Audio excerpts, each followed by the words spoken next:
ती दिलेली आहे। ते बोर्ड इथे पुढेच आहे आणि इथे जेव्हा आम्ही वाचलं की फुलपाखरांचा सीझन कधी चालू होतो, तर फुलपाखरांचा सीझन सप्टेंबर महिन्यामध्ये चालू होतो। आता एवढ्या प्रमाणात फुलपाखरं पाहायला भेटत नाहीत, तर सप्टेंबरमध्ये नक्की आम्ही व्हिडिओ बनवणार आहे।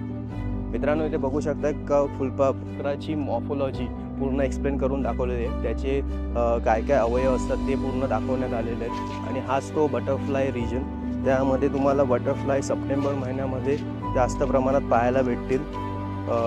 इथे बघा तुम्ही एका समोर बोर्डावरती पूर्ण बटरफ्लाय जे महाराष्ट्र निसर्ग उद्यानामध्ये आढळतात त्या सगळ्या बटरफ्लायची माहिती दिलेली आहे आणि इथे एक वेगळ्या प्रकारचं बटरफ्लाय आहे, ते मोठं बटरफ्लाय आहे, त्याबद्दल माहिती दिलेली आहे। रात्रीतील कसर याचं नाव आहे आणि ह्याची जी खासियत आहे ती बघू शकतात, एका हातावरती एवढा मोठा बटरफ्लाय दिसतोय आणि त्याची ही पूर्ण माहिती